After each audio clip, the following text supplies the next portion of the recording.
Tout au long de l'histoire, Dieu appela les hommes vers le droit chemin, à travers les prophètes qu'il leur envoya. L'objectif de ces saints individus était unique.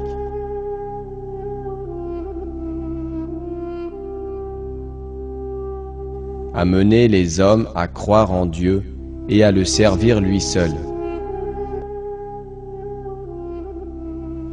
Les prophètes transmettaient à l'humanité la religion et le mode de vie idéal. Ces êtres élus de Dieu servaient d'exemple de par leur caractère supérieur, leur haute valeur morale et leur manière d'agir et de réagir face aux événements.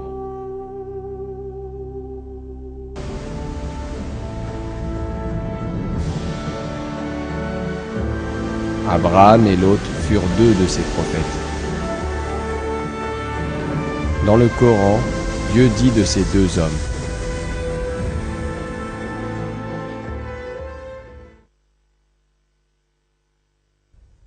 certes, vous avez eu un bel exemple en Abraham et en ceux qui étaient avec lui.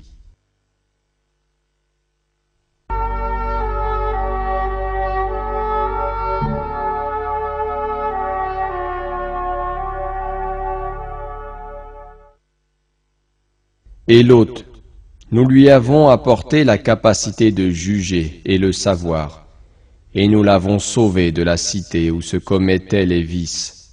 Ces gens étaient vraiment des gens du mal, des pervers, et nous l'avons fait entrer en notre miséricorde. Il était vraiment du nombre des gens du bien.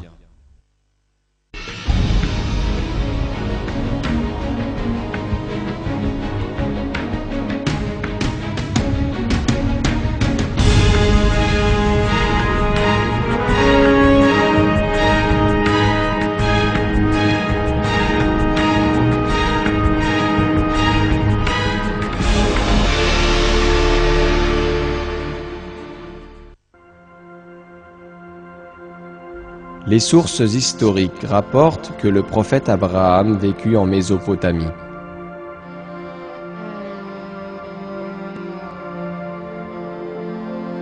Le Coran nous informe que lui et son fils, le prophète Ismaël, construisirent la Kaaba. Cela confirme bien que Abraham vécut dans le Moyen-Orient.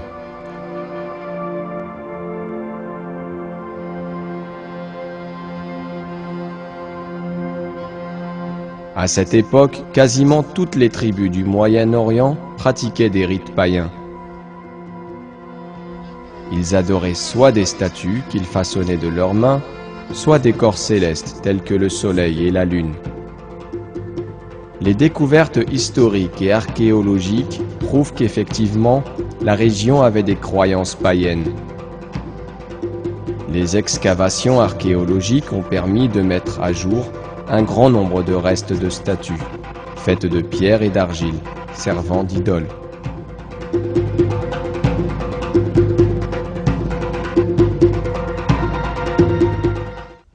Des temples connus en tant que ziggurat furent également découverts. Grâce aux documents historiques, on sait que ces temples servaient à vénérer le soleil et la lune. La tribu du prophète Abraham était, elle, aussi impliquée dans une grande perversion.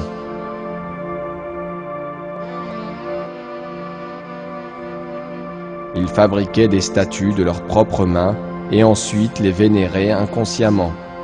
Ils s'adressaient à elles dans leurs prières, ils imploraient leur aide, ils espéraient leur assistance, alors qu'évidemment, elles ne pouvaient rien pour eux.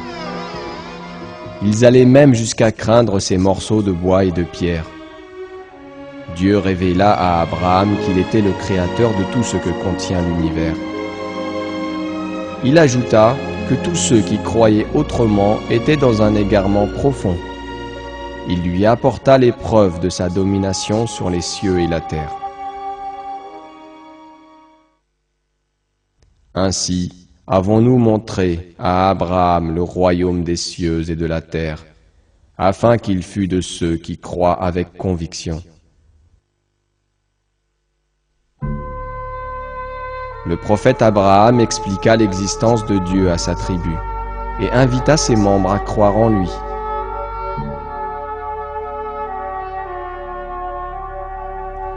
Ils rejetèrent les vérités qu'il leur présenta sous prétexte qu'ils obéissaient à la religion de leurs ancêtres.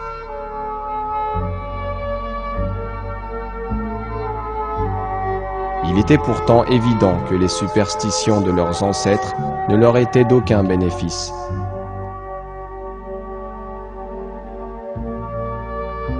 Dieu révèle la position de ceux qui, aveuglément, adoptent les croyances de leurs prédécesseurs.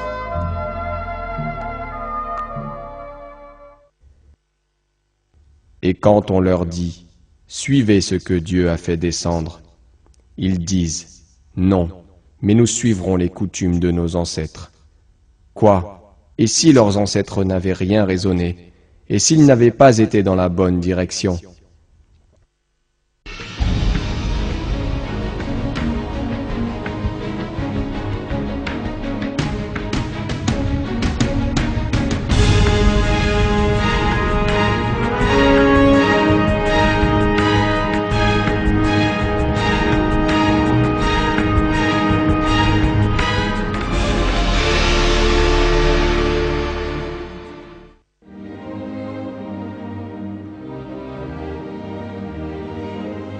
Dieu mit à l'épreuve le prophète Abraham.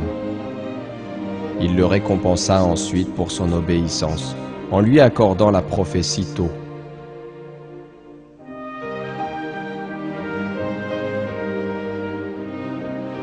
Le Coran le présente ainsi.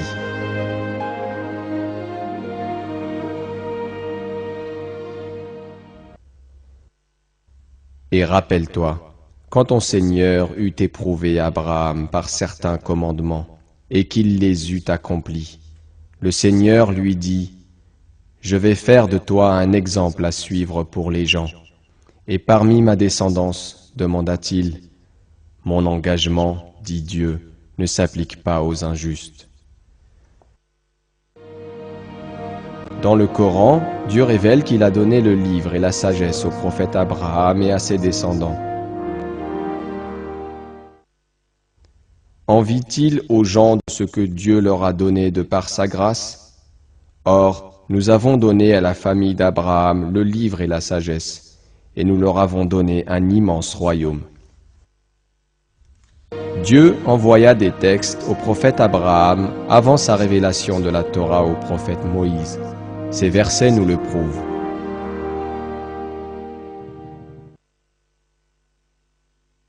Alors que l'au-delà est meilleur et plus durable. Ceci se trouve, certes, dans les feuilles anciennes, les feuilles d'Abraham et de Moïse. Une autre question à propos du prophète Abraham a de tout temps soulevé le débat. De quelle religion était-il? Les Juifs le considèrent comme étant juif, les chrétiens aussi.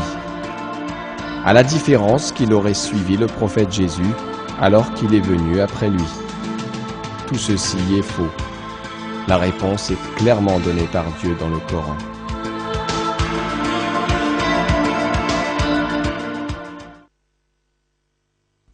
Ô gens du livre, pourquoi disputez-vous au sujet d'Abraham, alors que la Torah et l'Évangile ne sont descendus qu'après lui? Ne raisonnez-vous donc pas? Vous avez bel et bien disputé à propos d'une chose dont vous avez connaissance. Mais pourquoi disputez-vous des choses dont vous n'avez pas connaissance? Or Dieu sait, tandis que vous ne savez pas. Seul le Coran dévoile l'entière vérité.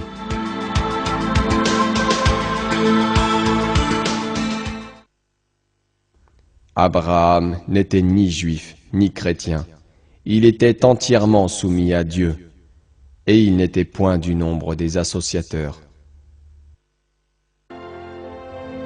Dans le Coran, le prophète Abraham est qualifié de Hanif. Le terme Hanif s'emploie à l'égard d'une personne dévote, droite, vertueuse, soumise à Dieu et fidèle à sa religion. Sa foi en l'unique Dieu et sa soumission à lui font du prophète Abraham un Hanif. À travers un autre verset, Notre Seigneur ordonne au prophète Muhammad sallallahu alayhi wa sallam d'obéir à la religion du prophète Abraham. Puis nous t'avons révélé, suis la religion d'Abraham qui était vouée exclusivement à Dieu et n'était point du nombre des associateurs.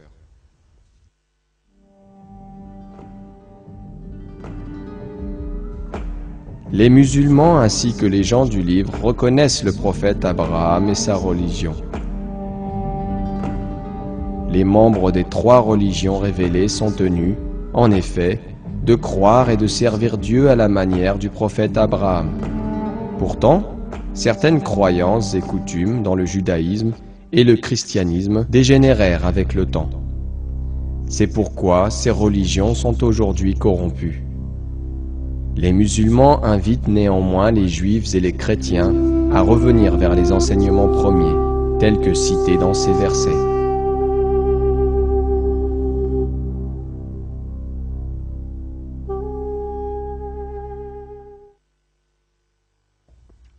Dis, ô gens du livre, venez à une parole commune entre nous et vous, que nous n'adorions que Dieu, sans rien lui associer, et que nous ne prenions point les uns les autres pour seigneurs en dehors de Dieu.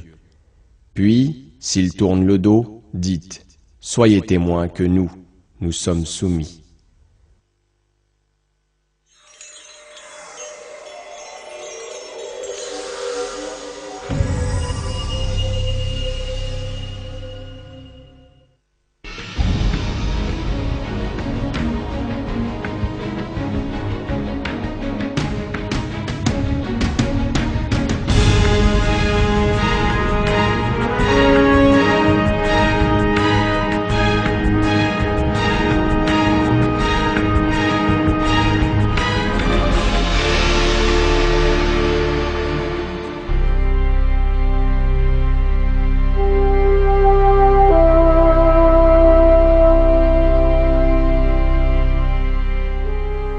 Le prophète Abraham finit par se séparer de sa tribu païenne, mais il continua à leur parler de Dieu et de son unicité. Son propre père faisait partie des négateurs. Le prophète Abraham expliqua patiemment que les statues créées de leurs mains ne pouvaient en aucun cas détenir un pouvoir divin et que Dieu était le seul Dieu. Il usa de douceur pour combattre le traitement hostile qu'il subit de la part des autres. Sa réponse à sa tribu est un exemple de détermination et de courage pour tous les croyants. Le Coran la présente ainsi.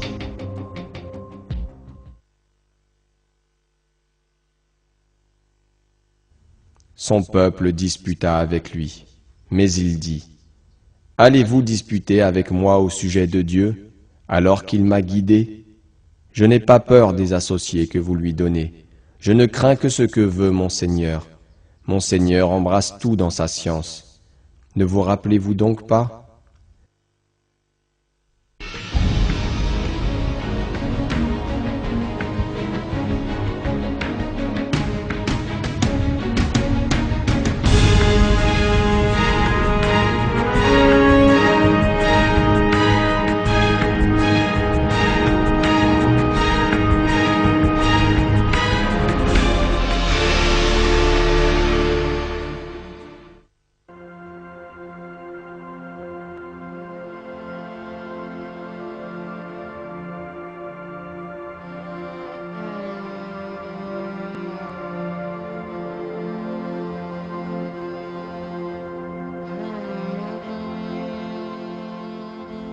Le prophète Abraham invitait son entourage à croire en Dieu avec des mots sages et agréables. Or, la réaction qu'il reçut était tout autre.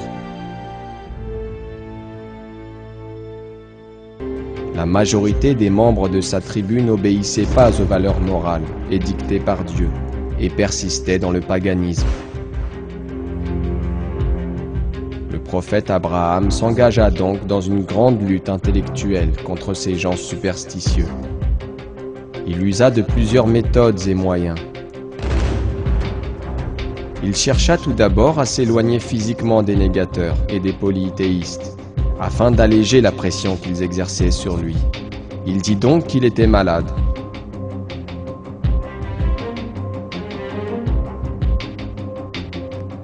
C'est rapporté ainsi dans les versets du Coran.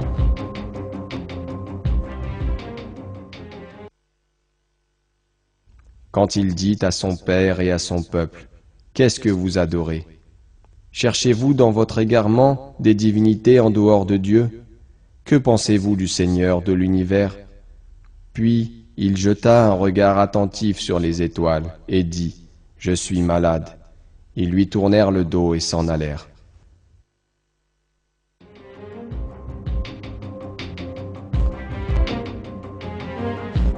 Après s'être détaché des incrédules, il se rendit auprès des idoles et les détruisit toutes à l'exception de la plus grande.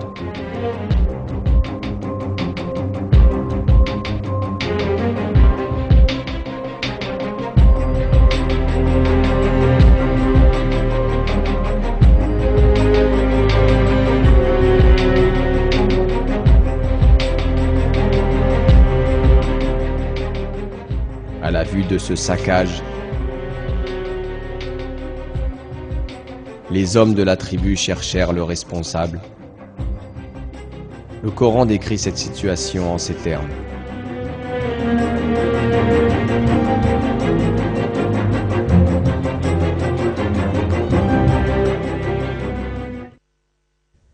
Ils dirent, « Qui a fait cela à nos divinités? Il est certes parmi les injustes. » Certains dirent, « Nous avons entendu un jeune homme médire d'elle. Il s'appelle Abraham. » Ils dirent, « Amenez-le sous les yeux des gens, afin qu'ils puissent témoigner. » Ils dirent, « Est-ce toi qui as fait cela à nos divinités, Abraham ?» Cette question nous amène à comprendre pourquoi le prophète Abraham ne détruisit pas la plus grande statue. La réponse est dans le Coran. Il dit, « C'est la plus grande d'entre elles que voici qu'il l'a fait. Demandez-leur donc si elles peuvent parler. » Grâce à cette réponse, les incrédules commencèrent à comprendre que leurs idoles n'avaient jamais eu le pouvoir de parler. L'objectif d'Abraham était justement de soulever des interrogations et une remise en question des croyances païennes. Le Coran dit, se ravisant alors, ils se dirent entre eux, « C'est vous qui êtes les vrais injustes. » Cependant, la réflexion ne dura pas longtemps. En dépit de ce que l'acte d'Abraham permit de faire comprendre, les païens continuèrent à rejeter Abraham, et ce, afin de maintenir leur système de croyances adapté à leurs intérêts terrestres éphémères. Cette fois-ci, les polythéistes décidèrent d'user de violence. Ils élaborèrent un plan cruel. Ils voulaient se débarrasser d'Abraham en le jetant aux flammes.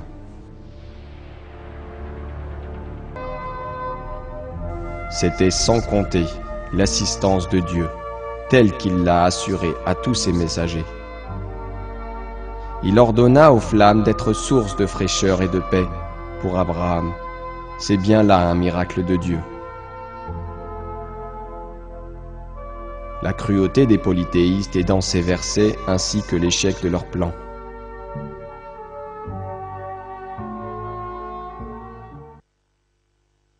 Nous dîmes, ô feu, sois pour Abraham une fraîcheur salutaire. Ils voulaient ruser contre lui, mais ce sont eux que nous rendîmes les plus grands perdants, et nous le sauvâmes, ainsi que l'autre, vers une terre que nous avions bénie pour tout l'univers.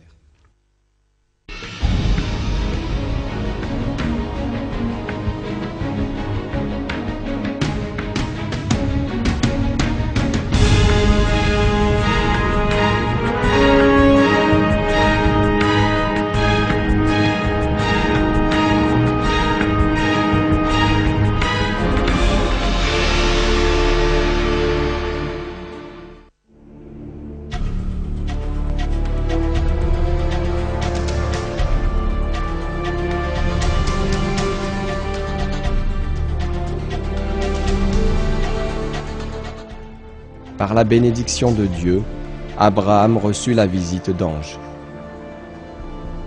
Dans le Coran, on apprend que ces anges lui sont apparus sous forme humaine et qu'il les accueillit chez lui. Ils apportèrent à Abraham et à son épouse la bonne nouvelle de l'arrivée d'un fils.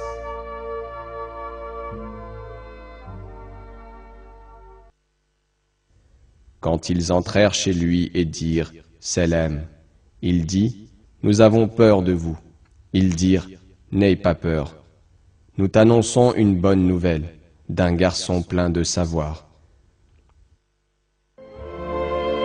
Quand ils apprirent la nouvelle, le prophète Abraham et son épouse avaient atteint un âge assez avancé. En plus, son épouse était stérile. Il répondit en ces termes.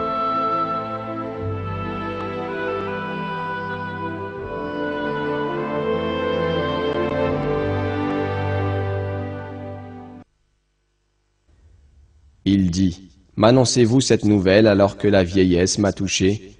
Que m'annoncez-vous donc ?» Ils dirent, « Nous t'annonçons la vérité. Ne sois donc pas de ceux qui désespèrent. »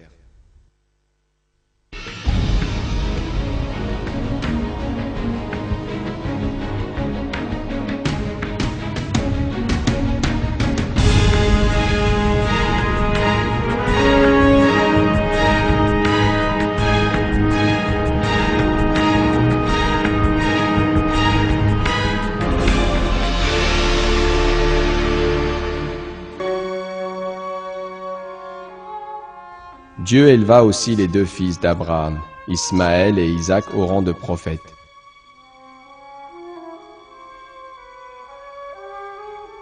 De par leur dévotion, ils furent des serviteurs élus de Dieu. Dieu mit à l'épreuve le prophète Abraham ainsi que son fils Ismaël à travers un sacrifice. Abraham vit en rêve qu'il devait sacrifier Ismaël.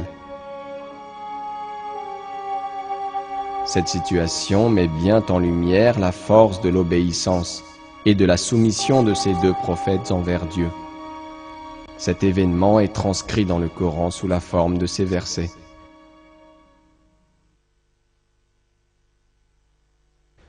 Nous lui fîmes donc la bonne annonce d'un garçon longanime. Puis quand celui-ci fut en âge de l'accompagner, Abraham dit, « Ô mon fils, je me vois en songe en train de t'immoler. Vois donc ce que tu en penses. » Ismaël dit, « Ô mon cher père, fais ce qui t'est commandé. Tu me trouveras, s'il plaît à Dieu, du nombre des endurants. » Puis, quand tous deux se furent soumis et qu'il l'eut jeté sur le front, voilà que nous l'appelâmes, « Abraham, tu as confirmé la vision. C'est ainsi que nous récompensons les bienfaisants. » C'était là, certes, l'épreuve manifeste. Et nous le rançonnâmes d'une immolation généreuse. Dans son commentaire, Omer Nassoui Bilmen fait le rapport suivant.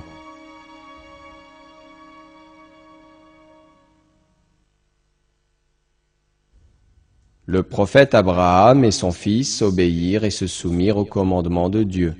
Le prophète Abraham plaça la tête de son fils de côté et accepta de lui trancher la gorge. Il avait compris que son rêve était un commandement divin. C'est pourquoi il s'empressa d'accomplir son devoir. C'est là la preuve d'une grande force et d'une obéissance sans faille à Dieu. Ensuite, Dieu le bénit, lui ordonnant de sacrifier un animal à la place de son fils, lui épargnant une tragédie.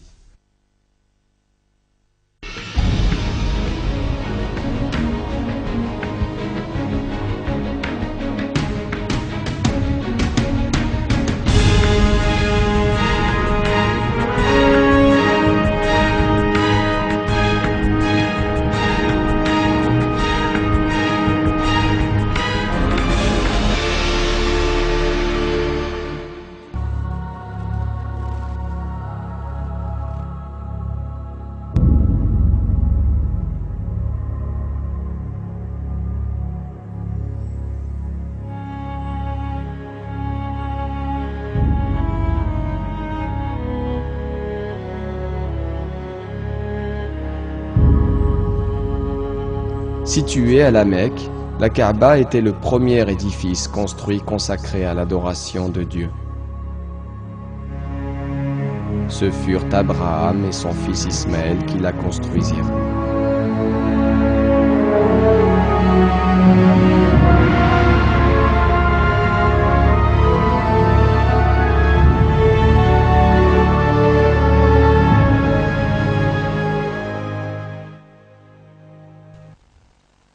La première maison qui a été édifiée pour les gens, c'est bien celle de Bakka, la Mecque, bénie, et une bonne direction pour l'univers.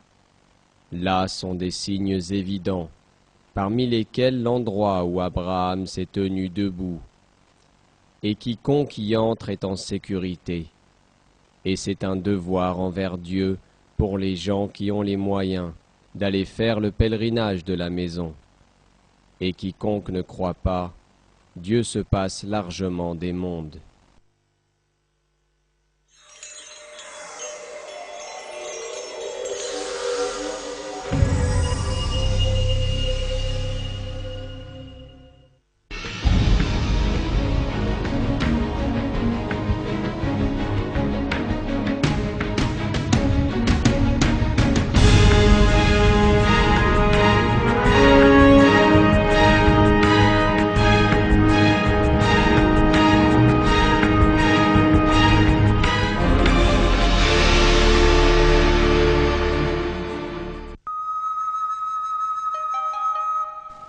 Abraham était comme tous les prophètes.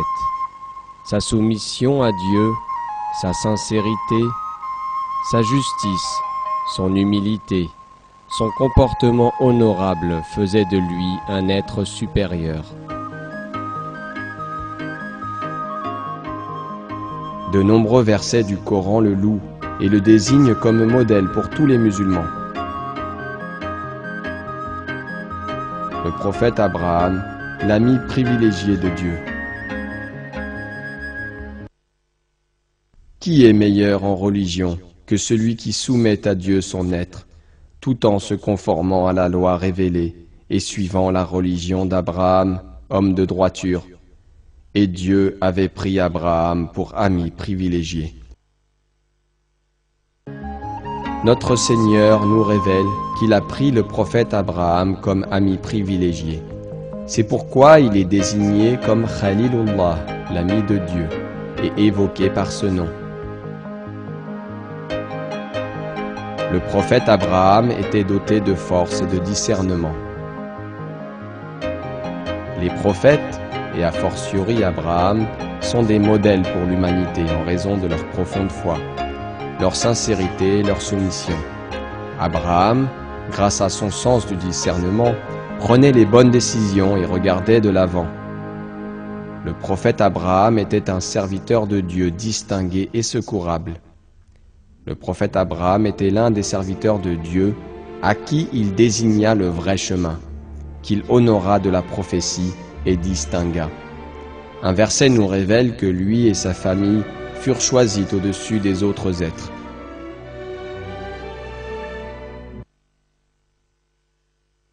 Certes, Dieu a élu Adam, Noé, la famille d'Abraham et la famille d'Imran au-dessus de tout le monde.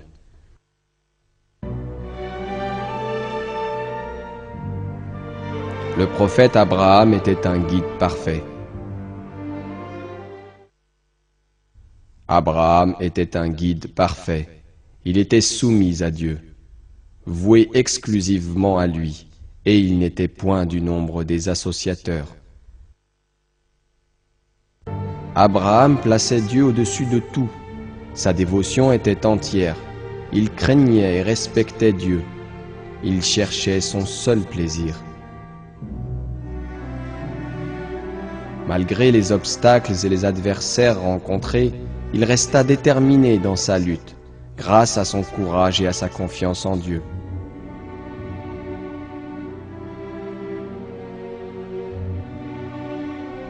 Le prophète Abraham était reconnaissant envers Dieu. Abraham remerciait constamment Dieu pour ses bienfaits. Le Coran mentionne ce trait.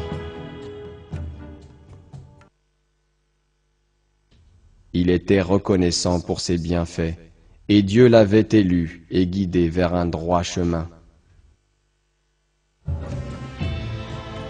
Le prophète Abraham était soumis à Dieu. Quand son Seigneur lui avait dit « Soumets-toi », il dit « Je me soumets au Seigneur de l'univers ». Pendant sa lutte contre sa tribu, Abraham fit preuve de dévotion et de soumission totale à Dieu. Quelles que fussent les représailles de sa tribu, Abraham poursuivit sa tâche avec enthousiasme. Le prophète Abraham faisait preuve de sollicitude. La compassion, la tendresse, l'affection, l'amour et le pardon chez les croyants sont loués par Dieu. Abraham était de cette nature.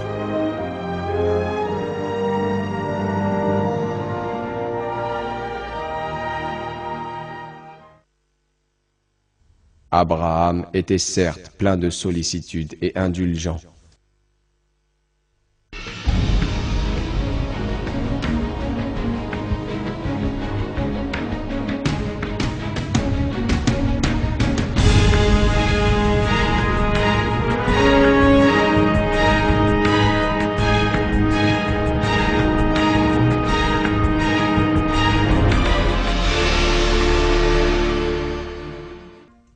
Le prophète Abraham, descendant de Noé, laissa après lui un héritage inestimé pour tous les croyants, la croyance en un Dieu unique. Il prêcha à sa tribu ce à quoi il crut toute sa vie, l'unicité de Dieu. Son prêche perdura avec ses fils Ismaël et Isaac, son petit-fils Jacob et son arrière-petit-fils Joseph, ainsi que les autres prophètes de la même lignée. Le Coran mentionne cet héritage dans les termes suivants.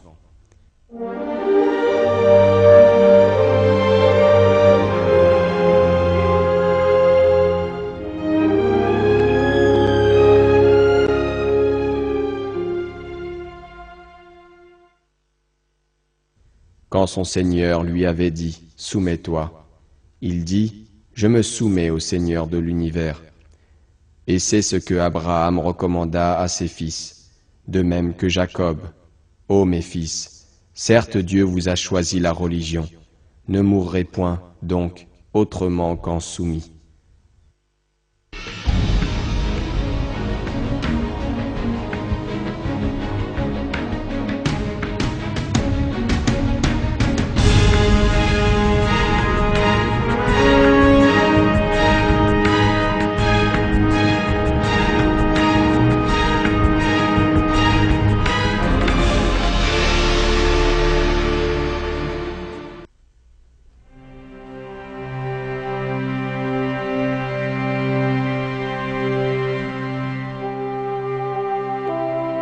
Le prophète Abraham et le prophète Lot vivaient dans la même région.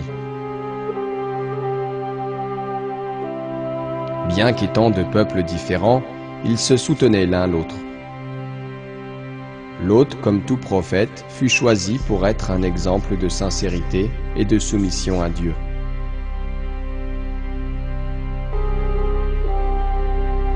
Mais une perversion bannie de Dieu se pratiquait parmi son peuple. L'homosexualité.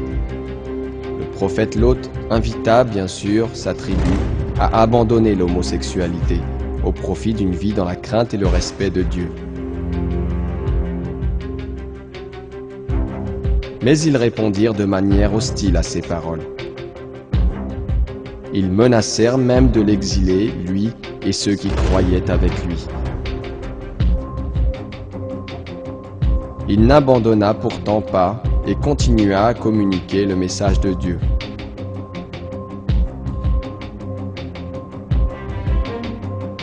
Parce qu'il avait une foi ferme et une crainte profonde de Dieu. Le prophète Lot voulait que son peuple cessât d'agir de manière indécente.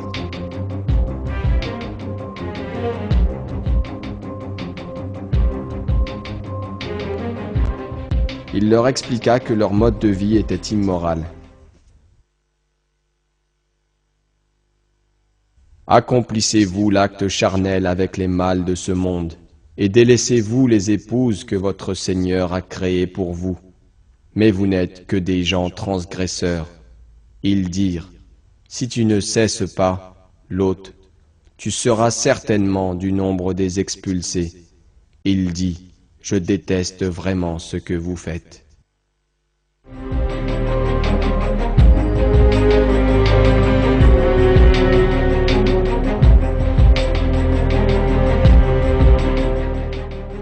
Les négateurs étaient inconscients de ce qui les attendait. C'est pourquoi ils s'obstinèrent dans leur rejet. La réponse de Dieu sera terrible.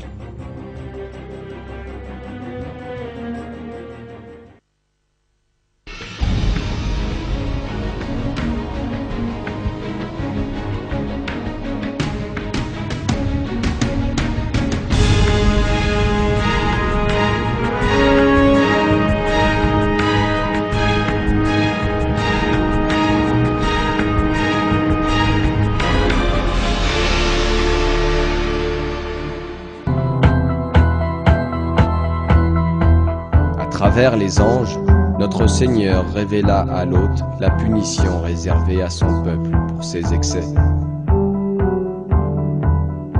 La visite des anges et l'ordre de Dieu sont évoqués dans les versets suivants.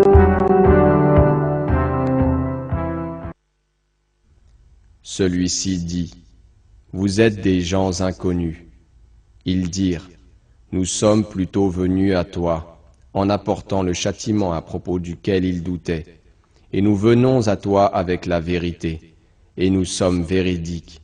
Pars donc avec ta famille, en fin de nuit, et suis leurs arrières, et que nul d'entre vous ne se retourne, et allez là où on vous le commande. » Et nous lui annonçâmes cet ordre, que ces gens-là, au matin, seront anéantis jusqu'au dernier.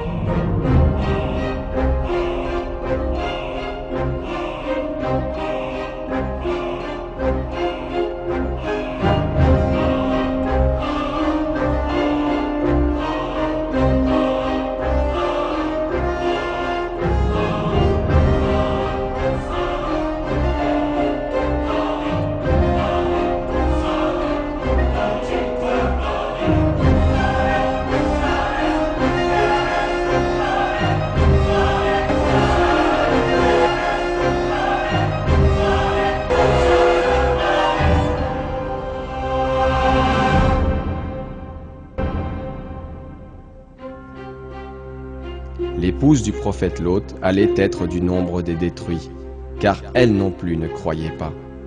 Le fait qu'elle fût l'épouse d'un noble individu, honoré au rang de prophète, n'interféra en rien en sa faveur. Voici le sort final réservé au peuple de Lot. Et Lot, quand il dit à son peuple, « Vous livrez-vous à cette turpitude que nul parmi les mondes n'a commise avant vous. Certes, vous assouvissez vos désirs charnels avec les hommes au lieu des femmes. Vous êtes bien un peuple outrancier. » Et pour toute réponse, son peuple ne fit que dire, « Expulsez-les de votre cité, ce sont des gens qui veulent se garder purs. » Or, nous l'avons sauvé, lui et sa famille, sauf sa femme qui fut parmi les exterminés. Et nous avons fait pleuvoir sur eux une pluie. Regarde donc ce que fut la fin des criminels. Voici une autre description de cette rétribution.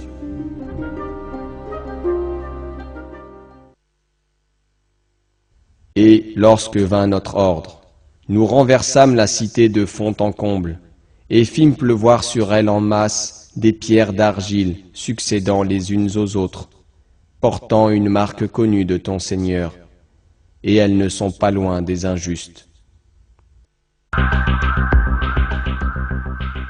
Il est possible que renverser fasse référence à un puissant tremblement de terre.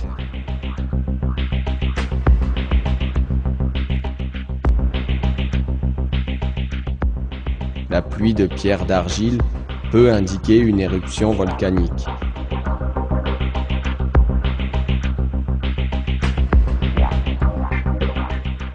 Donc, la tribu aurait été détruite par un tremblement de terre, suivi d'une éruption volcanique. Dieu est le plus savant.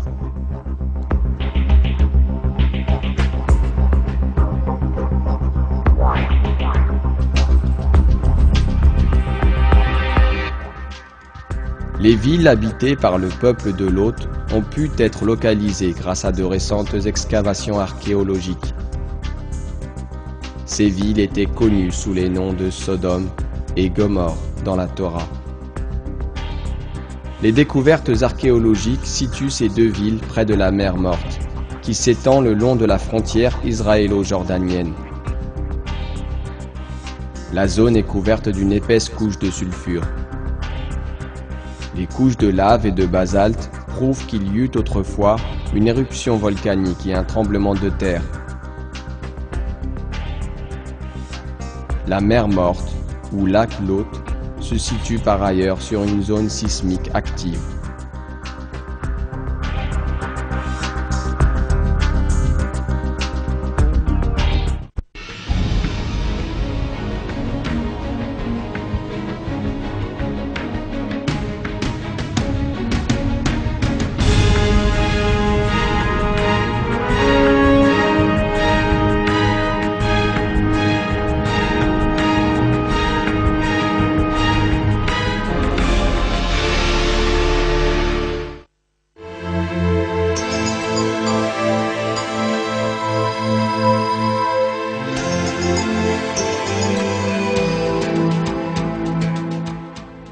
Dieu accorda au prophète Abraham et au prophète Lot une fin honorable. Sur l'ordre de Dieu, ils émigrèrent, abandonnant leurs terres et leurs maisons.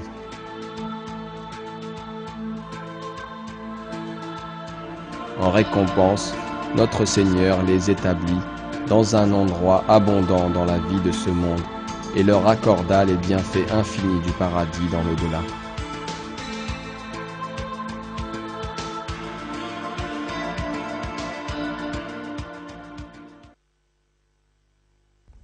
Et nous le sauvâmes, ainsi que Lot, vers une terre que nous avions bénie pour tout l'univers, et nous lui donnâmes Isaac, et de surcroît Jacob, desquels nous fîmes des gens de bien. Nous les fîmes des dirigeants qui guidaient par notre ordre, et nous leur révélâmes de faire le bien, d'accomplir la prière et d'acquitter la zakat. Et ils étaient nos adorateurs. Et Lot, nous lui avons apporté la capacité de juger et le savoir, et nous l'avons sauvé de la cité où se commettaient les vices. Ces gens étaient vraiment des gens du mal, des pervers, et nous l'avons fait entrer en notre miséricorde. Il était vraiment du nombre des gens du bien.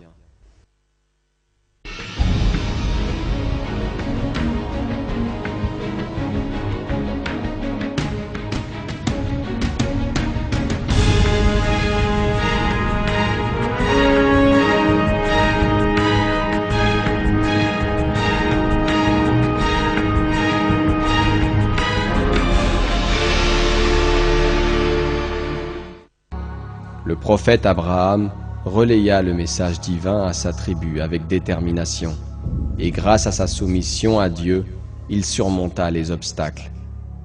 Le prophète Lot lutta contre sa tribu avec patience, les invitant à croire en Dieu et à abandonner leur dépravation. Ces prophètes, élevés par Dieu, ont gagné sa satisfaction par leur foi et leur moralité tout au long de leur vie. Ils entreront dans leur demeure finale au paradis avec les bénédictions de Dieu. Le principal objectif des croyants dans leur vie est de suivre les pas des prophètes, et particulièrement ceux du prophète Muhammad sallallahu alayhi wa sallam, et devenir ainsi des serviteurs satisfaisant Dieu. Dieu annonce la récompense destinée aux croyants.